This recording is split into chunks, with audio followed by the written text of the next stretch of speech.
ओम शांति। 9/6/1969 का ये बाबा का अव्यक्त वाणी है।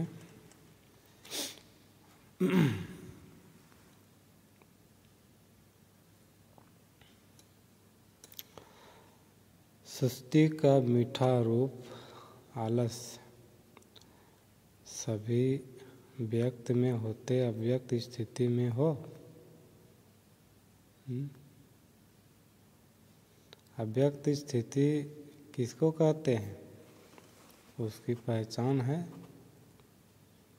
पहले हैं अव्यक्त स्थिति की पहचान और पहचान के बाद फिर है परख।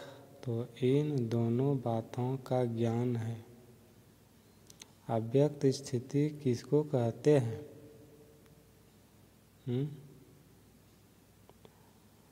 व्यक्त का भान न रहे। अव्यक्त स्थिति किसको कहते हैं? व्यक्त का भान न रहे। व्यक्त में कार्य करते हुए भी व्यक्त का भान कैसे नहीं रहेगा? व्यक्त में होते हुए अव्यक्त स्थिति रहे या कितना अनुभव होता है? आज यह सभी से पूछना है। अव्यक्त स्थिति में ज़्यादा से ज़्यादा कितना समय रहते हो? ज़्यादा में ज़्यादा कितना समय होना चाहिए मालूम है?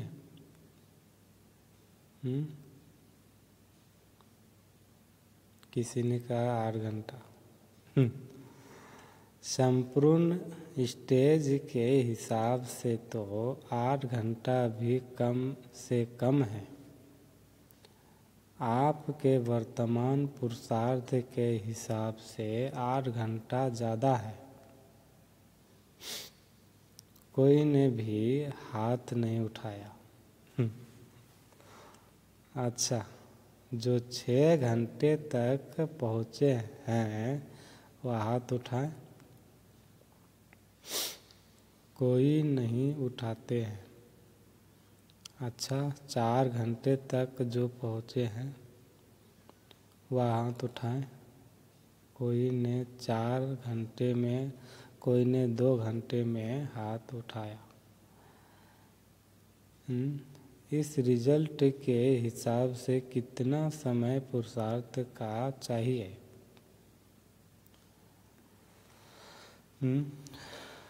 कोर्स भी पूरा हो गया, रिवाइज कोर्स भी हो रहा है, फिर भी मेजॉरिटी की रिजल्ट इसका क्या कारण है?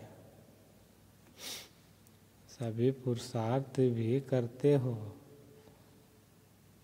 उमंग भी हैं, लक्ष्य भी हैं, फिर भी क्यों नहीं होता है? अटेंशन कम है। किसी ने कहा अटेंशन कम है। किस बात का अटेंशन कम है? या तो अटेंशन सभी रखते हैं कि लायक बने, नज़दीक आए, फिर भी मुख्य कौन सा अटेंशन कम है जिस कारण अव्यक्त स्थिति कम रहती है? सभी पुरुषार्थी यहाँ बैठे हो, ऐसा कोई होगा जो कहे मैं पुरुषार्थी नहीं हूँ? पुरुषार्थी होते हुए भी कमी क्यों? क्या कारण है? अंतर्मुख रहना चाहते हुए भी क्यों नहीं रह सकते हो? बाहर मूर्खता में भी क्यों आ जाते हो? ज्ञानी तो आत्मा भी तो सभी बने हैं। ज्ञानी तो आत्मा समझदार बनते हुए भी बेसमझ क्यों बन जाते हो? समझ तो मिली है। समझ का कोर्स भी पूरा हो चुका है। कोर्स पूरा हुआ, गोया समझदार बन ही गए, फिर भी बेसमझ क्यों बनते हो? मुख्य कारण यह देखा जाता है कोई कोई में अलबेलापन आ गया है। अलबेलापन, जिसको सुस्ती कहते हैं। सुस्ती का मीठा रूप है आलस्य। आलस्य भी कई प्रकार का होता है, तो मेजॉरिटी में किस न किस रूप में आलस्य और अलबेलापन आ गया है। इच्छा भी है, पुरुषार्थ भी है, लेकिन अलबेलापन होने कारण जिस तरह से पुरुषार्थ करना चाहिए वह नहीं कर पाते हैं। बुद्धि में ज़्यादा ज्ञान आ जाता है तो उससे फिर ज़्यादा अलबेलापन हो जाता है। जो अपने को कम समझदार समझते हैं वह फिर भी तीव्र पुरुषार्थ कर रहे हैं, लेकिन जो अपने को ज़्यादा समझदार समझते हैं वह ज़्यादा अलबेलेपन में आ गए हैं। जैसे पहले पहले पुरुषार्थ की तड़पन थी, ऐसा बनकर दिखाएंगे या करके दिखाएंगे। अभी वह तड़पन खत्म हो गई है, तृप्ति हो गई है, अपने आप से तृप्त हो गए हैं। ज्ञान तो समझ लिया, सर्विस तो कर ही रहे हैं, चल ही रहे हैं। यह तृप्त आत्मा इस रूप से नहीं बनना है। पुरुषार्थ में तड़प होनी चाहिए। जैसे बंधेलियाँ तड़पती है तो पुरुषार्थ भी तीव्र करती है, और जो बंधेली नहीं वह तृप्त होती है तो अलबेले हो जाते हैं। ऐसी रिजल्ट मेजॉरिटी पुरुषार्थियों की देखने में आती है। हमेशा समझो कि हम नंबर 1 पुरुषार्थी बन रहे हैं, बन नहीं गए हैं। तीनों कालों का ज्ञान बुद्धि में आने से अपने को ज़्यादा समझदार समझते हैं। पहले भी सुनाया था ना, जहाँ बालक बनना चाहिए वहाँ मालिक बन जाते हो, जहाँ मालिक बनना चाहिए वहाँ बालक बन जाते हो। तो अभी बच्चे रूप का मीठा पुरुषार्थ तो कर रहे हो, राज्य के अधिकारी तो बन गए, तिलक भी आ गया, लेकिन यह ढीला और मीठा पुरुषार्थ अभी नहीं चल सकेगा। जितना शक्ति रूप में स्थित होंगे तो पुरुषार्थ भी शक्तिशाली होगा। अभी पुरुषार्थ शक्तिशाली नहीं है, ढीला है।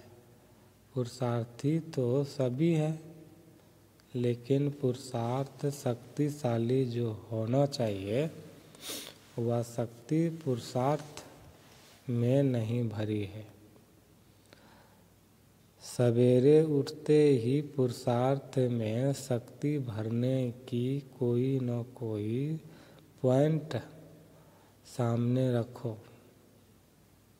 अमृत बेले जैसे रूहान करते हो, वैसे ही अपने पुरुषार्थ को शक्तिशाली बनाने के लिए भी कोई न कोई पॉइंट विशेष रूप से बुद्धि में याद रखो। अभी विशेष पुरुषार्थ करने की आवश्यकता है। साधारण पुरुषार्थ करने के दिन अभी बीत रहे हैं। जैसे विशेष फंक्शन आदि के प्रोग्राम रखते हो ना, वैसे अब यही समझना है कि समय थोड़ा है, उसमें विशेष पुरुषार्थ का प्रोग्राम रखना है या विशेष पुरुषार्थ करने का लक्ष्य रख आगे बढ़ना है। अगर ऐसी ढीली रिजल्ट में रहेंगे तो जो आने वाली परीक्षाएं हैं उनकी रिजल्ट क्या रहेगी। परीक्षाएं कड़ी आने वाली हैं, उसका सामना करने के लिए पुरुषार्थ भी कड़ा चाहिए। अगर पुरुषार्थ साधारण परीक्षा कड़ी तो रिजल्ट क्या होगी। अच्छा, आज तो गोपों से मुलाकात करते हैं। अपने पुरुषार्थ में संतुष्ट हो। गोपों से पूछ रहा है, अपने पुरुषार्थ में संतुष्ट हो। चल तो रहे हो, लेकिन कितनी % में। जो समझते हैं हम 75% श्रीमत पर चल रहे हैं, वह हाथ उठाए। कईयों ने हाथ उठाया। अच्छा, मुख्य श्रीमत क्या है? बाबा पूछ रहा है, मुख्य श्रीमत क्या है? मुख्य श्रीमत यही है कि ज़्यादा से ज़्यादा समय याद की यात्रा में रहना, क्योंकि इस याद की यात्रा से ही पवित्रता, दैवी गुण और सर्विस की सफलता भी होगी। जो 75% श्रीमत पर चलते हैं, उन्हों का याद का चार्ट कितना है? याद का चार्ट भी 75% होना चाहिए। इसको कहेंगे पूरी श्रीमत पर चलने वाले। आज खास गोपों को आगे किया है, गोपियों को पीछे मंगाया है, क्योंकि जब भी मिलन की कोई बात होती है तो गोपियाँ जल्दी आ जाती है। गोप देखते देखते रह जाते हैं। गोपों को जिम्मेवारी भी देनी है। यूँ तो दी हुई है, जैसे आप लोगों के चित्र में दिखाया है ना, कि द्वापर के बाद ताज उतर जाते हैं, तो यह जिम्मेवारी का ताज भी दिया हुआ तो है, लेकिन कभी कभी जानबूझकर भी उतार देते हैं और माया भी उतार देती है। सतयुग में तो ताज इतना हल्का होता है जो मालूम भी नहीं पड़ता है कि कुछ बोझ सिर पर है। सतयुग की सीनरियाँ सामने आती हैं कि नहीं। सतयुग के नज़ारे स्वयं ही सामने आते हैं या लाते हो।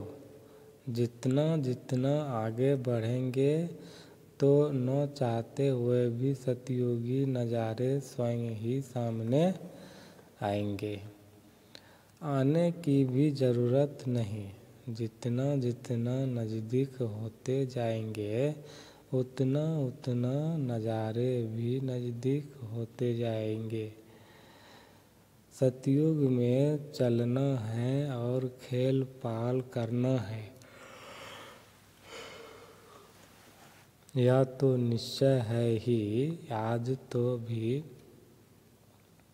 आज जो भी सभी बैठे हैं उनमें से कौन समझता है कि हम श्री कृष्ण के साथ पहले जन्म में आएंगे, उनके फैमिली में आएंगे, वह सखा बनेंगे, वह तो स्कूल के साथी बनेंगे।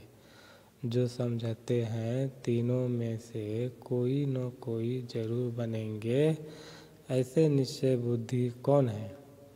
सभी ने हाथ उठाया। नजदीक आने वालों की संगम युग में निशानी क्या होगी? यहाँ कौन अपने को नजदीक समझते हैं? अज्ञ सर्विस व जो बाप दादा का कार्य है उसमें जो नजदीक होगा वही वहाँ खेल पाल आदि में नजदीक होंगे। अज्ञ की जिम्मेवारी व बाप दादा के कार्य की जिम्मेवारी के नजदीक जितना जितना होंगे उतना वहाँ भी नजदीक होंगे। नजदीक होने की परख कैसे होगी? हरेक को अपने आप से पूछना चाहिए।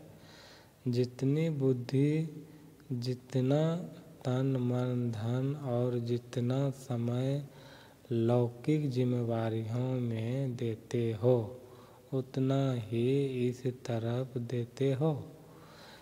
इस तरफ ज़्यादा देना चाहिए। अगर ज़्यादा नहीं तो उसका वजन एक जैसा है। अगर दोनों तरफ का एक जितना है तो भी नज़दीक गिना जाएगा।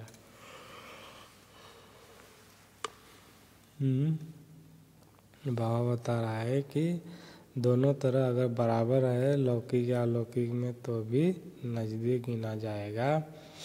इस हिसाब से अपने को परखना है।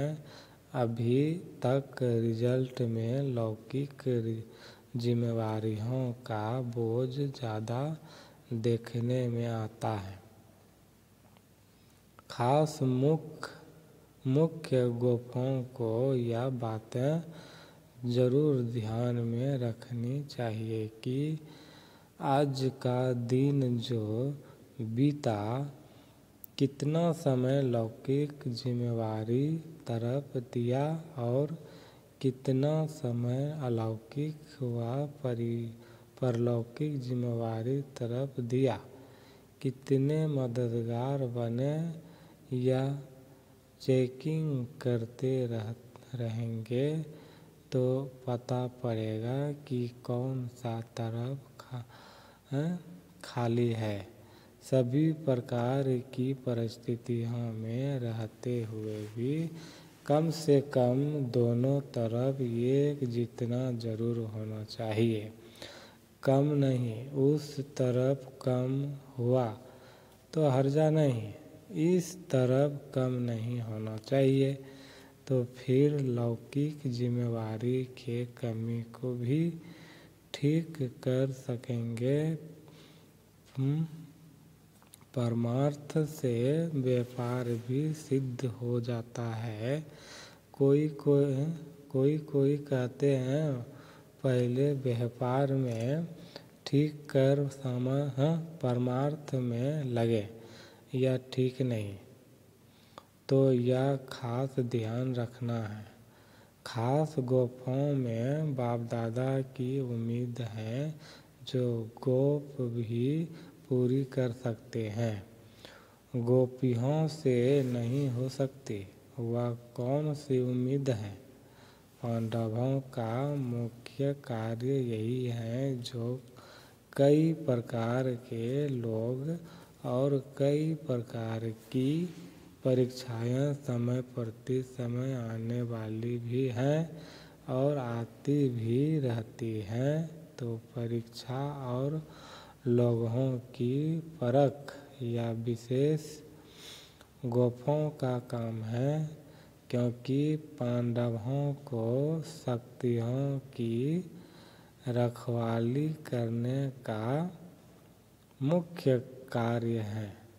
शक्तियों का काम है तीर लगाना, लेकिन हर प्रकार की परीक्षा और लोगों को परखना और शक्तियों की रखवाली करना पांडवों का काम है।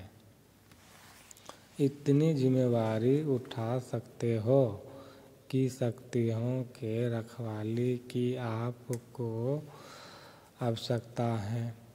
कहाँ देखने में आता है पांडव अपनी रखवाली की औरों से उम्मीद रखते हैं, लेकिन पांडवों को अपनी रखवाली के साथ चारों ओर की रखवाली करनी है। बेहद में दृष्टि होनी चाहिए, न कि हद में।